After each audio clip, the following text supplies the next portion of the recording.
ఇప్ Maan Chinese martial arts చరిత్రలో ముఖ్యమైన వ్యక్తిగా నిలిచాడు.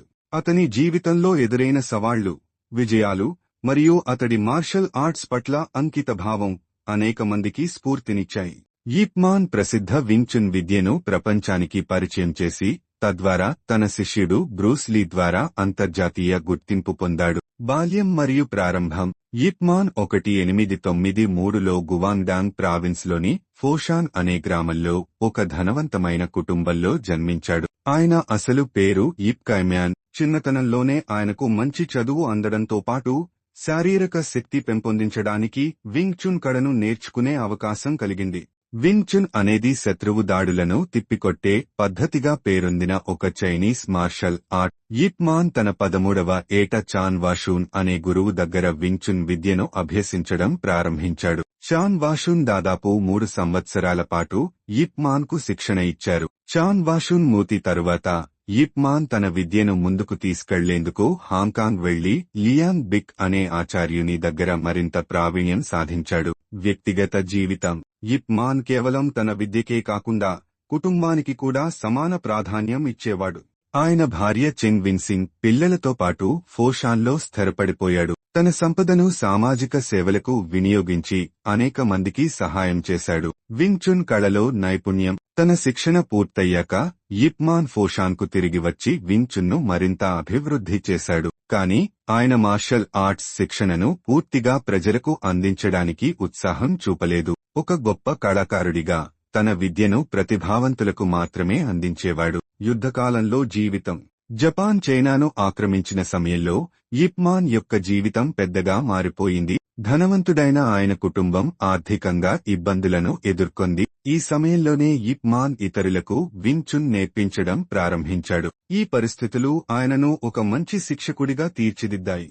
హాంకాంగ్కు ప్రయాణం. 1949లో ఇప్ మాన్ చైనా గృహ యుద్ధం కారణంగా హాంకాంగ్కు చేరుకున్నాడు. అక్కడ తన జీవితాన్ని పూర్తిగా మార్షల్ ఆర్ట్స్ విద్యకే అంకితం చేశాడు. అనేక మంది విద్యార్థులు ఆయన దగ్గర శిక్షణ పొందారు. తక్కువ కాలంలోనే ఆయనకు మంచి పేరు తెచ్చిపెట్టిన శిష్యులు ఎదిగారు. ఈ శిష్యులలో బ్రూస్ లీ అత్యంత ప్రసిద్ధుడు. బ్రూస్ లీతో సంబంధం. ఇప్ మాన్ మార్గదర్శకత్వంలో బ్రూస్ లీ మార్షల్ ఆర్ట్స్లో ప్రావీణ్యం సాధించి గ్లోబల్ ఐకాన్గా ఎదిగాడు. ఇప్ మాన్ ప్రదర్శించిన వింగ్ చున్ శిక్షణ విధానం బ్రూస్ లీ అభివృద్ధి చేసుకున్న జీత్ కున్ దో పద్ధతికి ప్రేరణగా నిలిచింది. విజయాలు. ఇప్ మాన్ జీవితంలో అనేక విజయాలు ఉన్నాయి. ఆయన తన విద్యతో ప్రపంచానికి చైనీస్ సంస్కృతిని పరిచయం చేశాడు. మార్షల్ ఆర్ట్స్లో ఆయన విధానం ఏకకాలంలో సరళమైనదిగా, ప్రభావవంతమైనదిగా ఉండేది. మరణం మరియు వారసత్వం. 1972లో ఇప్ మాన్ 79 ఏళ్ల వయసులో మరణించాడు. కానీ ఆయన సాధించిన విజయాలు ఇప్పటికీ అనేక మందికి స్ఫూర్తిగా నిలిచాయి. ఇప్ మాన్పై సినిమాలు, పుస్తకాలు మరియు డాక్యుమెంటరీలు రూపొందించబడ్డాయి.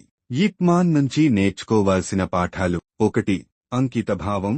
కఠోర శ్రమ, అంకితభావంతో మాత్రమే విజయం సాధించవచ్చు. 2. స్వీయ నియంత్రణ. ప్రతికూల పరిస్థితుల్లో కూడా మన ప్రశాంతతను కోల్పోకూడదు. 3. సాంప్రదాయం పరిరక్షణ. స్వదేశీయ కళలను గౌరవించడం, భవిష్యత్ తరాలకు అందించడం. ఇప్ మాన్ జీవితం స్ఫూర్తిదాయకమైనది. ఆయన సాధించిన విజయాలు, జీవిత పాఠాలు మన జీవితానికి చాలా కీలకం. ఇప్ మాన్ యొక్క జీవితంలో క్రీడల పోటీలు లేదా బహుమతులు గెలవడం కంటే మార్షల్ ఆర్ట్స్ సాధన, శిక్షణ మరియు తన శిష్యులను తీర్చిదిద్దడమే ప్రధానంగా ఉంటుంది. అందుకే ఆయన జీవితం గురించి ఎక్కువగా రికార్డు అయిన సంగతులు అతను చేసే మార్షల్ ఆర్ట్స్ పాఠాలు, శిష్యులతో ఉన్న అనుబంధం గురించి మాత్రమే ఉన్నాయి. అయితే ఇప్ మాన్ తన జీవితంలో పలు అసలు పోరాటాలకు సంబంధించిన కొన్ని కథలు ఉన్నాయి. ఇప్ మాన్ పోరాటాల విశేషాలు. ఇప్ మాన్ పోరాటాలకు సంబంధించి ఆయన ప్రత్యక్ష పోటీలు పతకాల కోసం కాదని, ఇతరులను మెప్పించడం లేదా తన మార్షల్ ఆర్ట్స్ నైపుణ్యాన్ని ప్రదర్శించడానికే అని చెప్పవచ్చు. అందులో కొన్ని ప్రఖ్యాత పోరాటాలు. 1. లియాంగ్ బిక్ వద్ద శిక్షణ సమయంలో పోరాటం. ఇప్ మాన్ హాంకాంగ్లో తన శిక్షణ తీసుకునేటప్పుడు ఒకసారి ఆయన తన స్నేహితుడి ద్వారా ఒక స్థానిక బలమైన యోధుడిని కలుసుకున్నాడు. ఆ యోధుడు ఇప్ మాన్ మార్షల్ ఆర్ట్స్ సామర్థ్యాన్ని పరీక్షించడానికి అతనితో పోరాడాడు. ఆ పోరాటంలో ఇప్ మాన్ అతన్ని సులభంగా ఓడించాడని చరిత్ర చెబుతోంది. ఇది ఇప్ మాన్ తన వింగ్ చున్ పట్ల నమ్మకాన్ని పెంచింది. 2. జపాన్ ఆక్రమణ సమయంలో పోరాటాలు. జపాన్ చైనాను ఆక్రమించిన సమయంలో యిప్ మాన్ కొన్ని సందర్భాల్లో తన మార్షల్ ఆర్ట్స్ పాఠాలను రక్షించుకునే బాధ్యత తీసుకున్నాడు. ఆ సమయంలో తన మార్గంలో వచ్చిన దారుణ శత్రువులను ఎదుర్కొన్నట్లు తెలుస్తోంది. 3. ఫోషాన్లో ప్రత్యర్థులతో పోరాటం. యిప్ మాన్ ఫోషాన్లో ఉన్నప్పుడు అనేక మంది స్థానిక యోధులు ఆయనకు సవాలు విసిరారు. అనేక పోరాటాల్లో ఆయన అజేయుడిగా నిలిచాడు. ఇవి ప్రత్యేకంగా ప్రదర్శనల కోసం జరిగినవిగా తెలుస్తోంది. బహుమతులు మరియు గుర్తింపులు. యిప్ మాన్ బహుమతుల కోసం పోటీలు చేయలేదు, కానీ ఆయన జీవితం తను నేర్పిన కళ ద్వారా వేలాది మంది జీవితాల్లో మార్పు తీసుకువచ్చింది. ఇది ఆయనకు ఉన్న గొప్ప విజయంగా చెప్పుకోవచ్చు. 1. గౌరవం. యిప్ మాన్ తన శిష్యుల ద్వారా చైనీస్ మార్షల్ ఆర్ట్స్ కు గ్లోబల్ గుర్తింపు తెచ్చాడు. 2. సినిమాలు మరియు పుస్తకాలు. యిప్ మాన్ జీవితం ఆధారంగా అనేక సినిమాలు రూపొందించబడ్డాయి. ఉదాహరణకు యిప్ మాన్ సినిమా సిరీస్. ఈ సినిమాలు ఆయన కళను స్మరించుకోవడానికి ఒక గుర్తుగా నిలిచాయి. 3. Bruce Lee. ఆయన శిష్యుడు బ్రూస్ లీ ద్వారా ప్రపంచవ్యాప్తంగా గుర్తింపు పొందడం యిప్ మాన్ జీవితానికి అత్యంత పెద్ద బహుమతి అని చెప్పవచ్చు. పోరాటాల విజయం పట్ల అవగాహన. యిప్ మాన్ తన ప్రతిభను వేదికలపై కాదు, జీవితంలో ఎదురయ్యే సవాళ్లను అధిగమించడంలో ప్రదర్శించాడు. మార్షల్ ఆర్ట్స్ అంటే కేవలం శారీరక పోరాటం మాత్రమే కాదు, మనసు, ఆత్మను క్రమబద్ధంగా ఉంచడం కూడా అనే భావన ఆయన ద్వారా ప్రపంచానికి తెలియజేయబడింది. మొత్తంగా యిప్ మాన్ జీవితంలో ఉన్న పోరాటాలు మరియు విజయం ఆయన సాంప్రదాయాలను, విలువలను కాపాడటంలోనే ఉంది.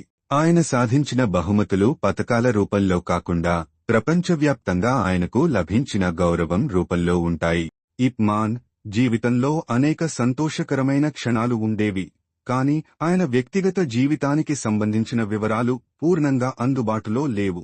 అయినప్పటికీ ఆయన జీవితంలో ప్రధానంగా గుర్తించదగిన సంతోషకర క్షణాలు, విజయాలు మరియు అనుభవాల గురించి చరిత్రలో కొన్ని విషయాలు ప్రస్తావించబడ్డాయి. 1. వింగ్ చున్ విద్య ప్రారంభం. యిప్ మాన్ చిన్నతనంలోనే చాన్ వాషూన్ అనే గురువు దగ్గర వింగ్ చున్ కళను నేర్చడం ఆయనకు ఎంతో ఆనందాన్ని కలిగించేది. మార్షల్ ఆర్ట్స్ పట్ల ఆయనకు ఉన్న ఆసక్తి మరియు అధ్యయనం కారణంగా విద్యలో వేగంగా పురోగతి సాధించారు. ఈ ప్రయాణం ఆయన జీవితానికి మలుపు తిరిగిన సందర్భం అని చెప్పవచ్చు. 2. తన శిష్యుల విజయాలు. యిప్ మాన్ జీవితంలో అతనికి అత్యంత సంతోషాన్ని ఇచ్చిన ఒక ముఖ్య విషయం అంటే తన శిష్యుల విజయాలు. ఆయన శిష్యులలో బ్రూస్ లీ ఒక ప్రధాన వ్యక్తి. బ్రూస్ లీ అంతర్జాతీయ స్థాయిలో మార్షల్ ఆర్ట్స్ ను ప్రాచుర్యంలోకి తెచ్చి యిప్ మాన్ కు గౌరవాన్ని తీసుకొచ్చాడు. ఒక శిక్షకుడిగా శిష్యుడి విజయం ఆయనకు గర్వకారణం. 3. వింగ్ చున్ విద్యను శిక్షణగా అందించడం. హాంకాంగ్ కు వెళ్లిన తర్వాత యిప్ మాన్ మార్షల్ ఆర్ట్స్ అకాడమీని స్థాపించడం తనకు ఒక పెద్ద ఆనందమయ క్షణం. అక్కడ అనేక మంది శిష్యులను శిక్షణ ఇవ్వడం ఆయన జీవితానికి సంతృప్తిని కలిగించింది. 4. కుటుంబంతో గడిపిన సమయం. యిప్ మాన్ తన భార్య చెంగ్ వింగ్ సింగ్ మరియు పిల్లలతో స్నేహపూర్వకమైన జీవితం గడిపాడు. కుటుంబానికి ప్రాధాన్యత ఇవ్వడం, పిల్లలతో ఉన్న క్షణాలను ఆనందించడమే ఆయనకు సంతోషాన్ని ఇచ్చేది. 5. స్వతంత్ర సాధన. యిప్ మాన్ వింగ్ చున్ విద్యను రక్షించేందుకు ఎన్నో కష్టాలను ఎదుర్కొన్నప్పటికీ స్వతంత్రంగా తన కళను అభ్యసించడానికి అవకాశం లభించడం ఆయనకు ఒక గొప్ప సంతోషకరమైన విషయం. 6. సభ్యత కోసం మార్షల్ ఆర్ట్స్ ప్రదర్శన. చైనా మరియు హాంకాంగ్లో మార్షల్ ఆర్ట్స్ ప్రదర్శనలు ఆయనకు ఎంతో గర్వకారణంగా ఉండేవి. వింగ్ చున్ పట్ల ప్రజలలో ఆసక్తి పెరగడం చూసి ఆయన ఆనందించేవాడు. 7. తన కళకు గౌరవం పొందడం. యిప్ మాన్ తన జీవితంలోనే గౌరవప్రదమైన స్థాయికి ఎదగడం, తన కళ అంతర్జాతీయంగా ప్రాచుర్యం పొందడం ఒక ముఖ్యమైన సంతోషకర ఘట్టం. తన మార్గదర్శకత్వంలో వింగ్ చున్ కళ ప్రపంచానికి అందించింది. 8. శాంతియుత జీవనం. జపాన్ ఆక్రమణ కాలం తర్వాత వచ్చిన శాంతియుతమైన కాలంలో తన మార్షల్ ఆర్ట్స్ అకాడమీని నడపడం, దాని ద్వారా అనేక మంది శిష్యులను తీర్చిదిద్దడం ఆయనకు ఆనందకరమైన అంశం. 9. సంస్కృతిని కొనసాగించడం. తన విద్యను తదుపరి తరాలకు అందించడం, చైనీస్ సంస్కృతి మరియు కళలను ప్రపంచం నలుమూలలకు వ్యాప్తి చేయడం ఆయనకు సంతృప్తిని ఇచ్చిన మరో ప్రధాన ఘట్టం. 10. ఆత్మసంతృప్తి. తన జీవితాంతం మార్షల్ ఆర్ట్స్ ను ప్రోత్సహించడం, ప్రపంచానికి గొప్ప శిష్యుల్ని అందించడం మరియు చైనీస్ సంస్కృతిని గౌరవంగా నిలిపే ఒక మార్గదర్శిగా తన బాధ్యతను నిర్వర్తించడం యిప్ మాన్ కు ఒక సంతృప్తిని ఇచ్చిన విషయంగా చెప్పవచ్చు. యిప్ మాన్ జీవితంలో ఆనందం. యిప్ మాన్ జీవితంలోని ఆనంద క్షణాలు ఆయన సాధించిన విజయాల్లో మాత్రమే కాదు, తన కళ ద్వారా ఇతరులకు మార్గదర్శకత్వం వహించడంలో, సమాజంలో తన కృషి ద్వారా ప్రశాంతత పొందడంలో కూడా ఉన్నాయి.